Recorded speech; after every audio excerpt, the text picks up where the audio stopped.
ODM Youth League ochung ni gibiro siro pach ogai margi Raila Odinga e twak mane ochwalo ka giwacho ni kinde mang'eny twak osekonyo piny Kenya. Kane giloso e boma ma Nairobi kawuono, rawere go ochiwore mar telo e twagno. Davis Oluoch ma en achiel kuom rawere e riwruogno olero ni twak makamano ibiro tim kama keto ji te thuolo kendo duoko mawuok e twagno mondo ketie tim mapiyo ka ok kamano to gibuogo mar bago ng'anyo kendo. Gimedo ni weche mowinjo mimaino e twagno obedi bero yore mag somo, tend loch gwenge, rochruok mar kor lwasi kod timbe mag obila. Gikwayo jatend piny William Ruto gi ogai mar ODM Raila Odinga oneni twak makamano otimore mapiyo.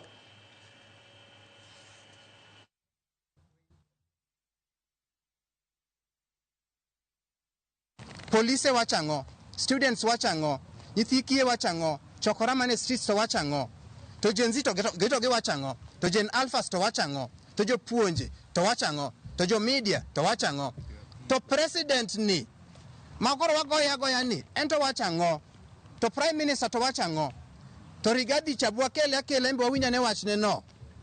Mano ema wacho ni watu wa support to geno wacho ni otime eyo maler. Kiktime ni koro ketwa kamoro kaka yudhe ni koro wabedo lectured. Sama ji dhigo mbaka to mbaka ni kiko bede mbaka ma dhigo to gika to dhi kan kumoro. To go mbaka gi okaw kete tim.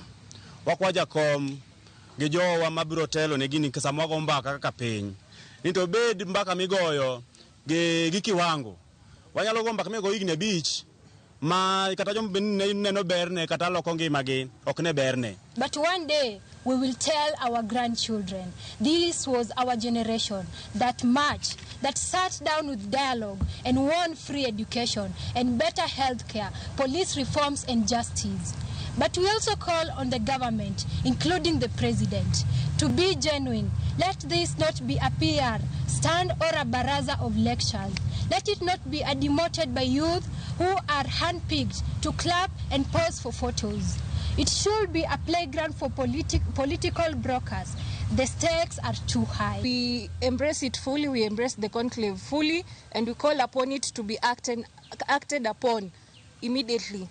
And I also call upon our leaders to ensure that this conclave does not happen in boardrooms or in town halls and stuff. We need this dialogue to go right down to the youth in the grass. Riwruok mar Evangelical Alliance nobago alam makende ne piny Kenya ka giwuotho achiel kachiel koa e kanisa mar Sitam Valley Roads nyaka e od bura maduong' manitiere chuny boma ma Nairobi. Alam makamano ne otim ne sectors duto ma pachoka, ahinya to sectors go madongo kaka od bura mamalo kod ten migao mar omenda ka gikwayo kwe koda bero